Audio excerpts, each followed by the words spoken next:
अपने सास ससुर और बहू। आप नहीं जानती माँ, यहाँ उल्टी गंगा बहने लगी है। ससुर जी जब से रिटायर्ड हुए हैं, मेरी सास और ससुर दोनों किसी फिल्म के लव बर्ड की तरह अपने आप को जवान समझने लगे हैं।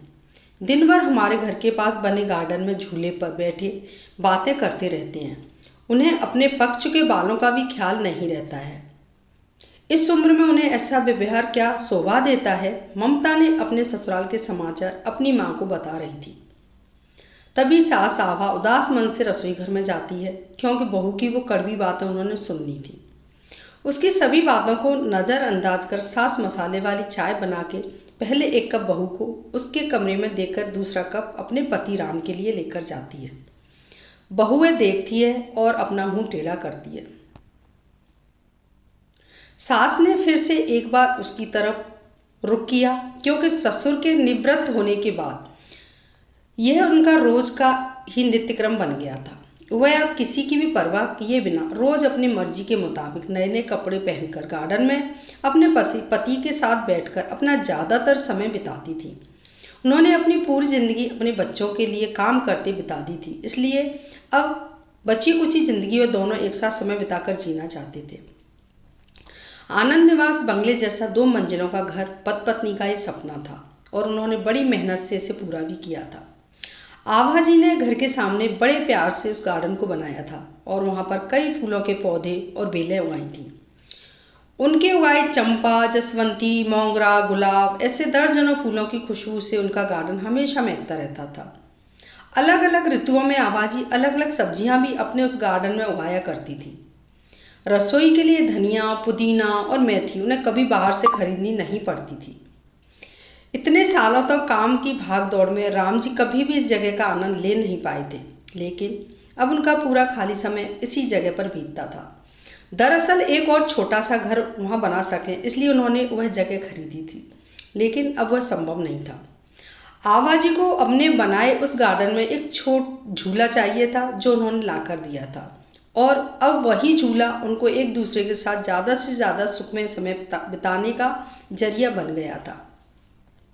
उन्होंने अपने घर में सभी जरूरी चीज़ों की और बाकी ऐशो आराम की चीज़ों की कोई कमी नहीं रखी थी। फिर भी बहू को दोनों का उस झूले पर बैठकर समय बिताना खटकता था। पहले दिन भर उसके साथ रहने वाली सास अब ज़्यादा समय अपने पति को देने लगी थी। अपने सास ससुर को टॉन्ट मारने का एक भी मौका ममता नहीं छोड़ती थी।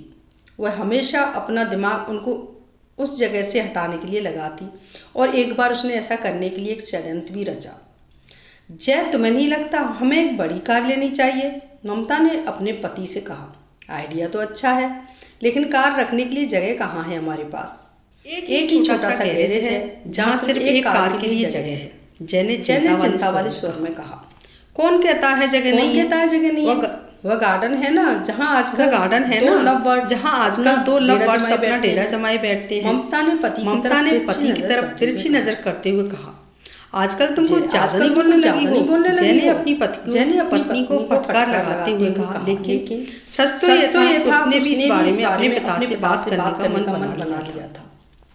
अगले दिन जय पिता के पास गया और उनसे बोला, पिताजी मेरा और आपकी बहू का मानना है एक बड़ी कार और बेटा हमारे पास पहले से गाड़ी दूसरी गाड़ी लेने के बाद हम उसे रखेंगे कहाँ? राम जी, पिताजी इसी गार्डन में एक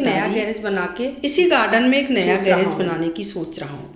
ममता को इस गार्डन की कोई पड़ी नहीं और माँ भी भला कितने दिनों तक गार्डन का ख्याल रखेगी। इसलिए अच्छा होगा सभी पेड़ पौधों को यहाँ गैरेज बना लिया जाए। जय ने अपने विचार बताए। दूर खड़ी आवाज का यह सुनकर जैसे दिल ही बैठ गया। राम जी ने अपना गुस्सा दबाते हुए बोले, मुझे तुम्हारी माँ से पूछना पड़ेगा, मुझे थोड़ा वक्त दो। क्या पिताजी, इसमें क्या मम्मी से पूछना? आप दोनों किसी का विचार करते ही नहीं हैं। दिन भर झूले पर बैठे रहते हैं बिना 4 लोगों के बारे में सोचे। अब ममता घर में है, छोटे बच्चे भी हैं घर में और आने जाने वाले लोग भी तो आप कैसे देखते हैं? आप किसी का विचार नहीं करते। जय थोड़ा चिढ़ते हुए ही बोला। अंदर से ममता की बड़बड़ की चाल थी। राम जी कुछ नहीं बोल पाए। बेटे और बहू ने बाहर से अच्छा खाना मंगवाया था, लेकिन आवा और राम जी के गले से निवाला उतरने न ऐसा हो गया था। उस पूरी रात दोनों ही जागते रहे। सुबह कुछ विचार आने से राम जी के चेहरे पर मुस्कान आ गई थी। राम जी खुद रसोई घर में जाकर चाय बनाकर लाए थे, लेकिन आभा जी इतनी निराश थी। आज बगीचे में किसी भी पेड़ पौधे को पानी तक डालने पूरा दिन तो बड़ा ही नॉर्मल तरीके से गुजरा था, लेकिन शाम को जय की आंखें फटी। जब उसने घर के आगे का बोर्ड घर भाड़े से देना, जय ने राम जी से कहा, पापा हमारा घर पापा माना कि हमारा घर ये मतलब थोड़े ही है, लेकिन इसका ये मतलब थोड़े ही है हम उसे भाड़े से दे देंगे। बेटा अगले महीने मेरे साथ काम करने वाले शर्मा जी भाड़े से रहेंगे, और वही अब इस घर में भाड़े से। लेकिन वह कहाँ रहेंगे? जय ने अपनी कहाँ रहेंगे पूछा। घर के उस हिस्से में अपनी शंका भरा सवाल जी ने कड़क आवाज में कहा। घर के उस हिस्से में हम कहाँ रहते हो? राम जी ने कड़क नरम पड़ती आवाज में, पापा हम कहाँ रहेंगे? मैं नरम पड़ती आवाज में, मैंने तुम्हें इस लायक तो बनाया है, मैं मानता हूँ तुम्हें इस लायक तो बनाया है कि तुम अपने पैरों पर खुद खड़े। इसलिए तुम्हारे पास एक महीना है, तुम अपने लिए नया फ्लैट ढूंढ लो या कंपनी के फ्लैट में रहने चले जाओ। वहाँ तुम्हारी उम्र के लोगों का साथ मिल जाएगा, और इस घर में हमें हमारी उम्र के लोगों का साथ मिल जाएगा। तुम भी सुखी और हम भी सुखी।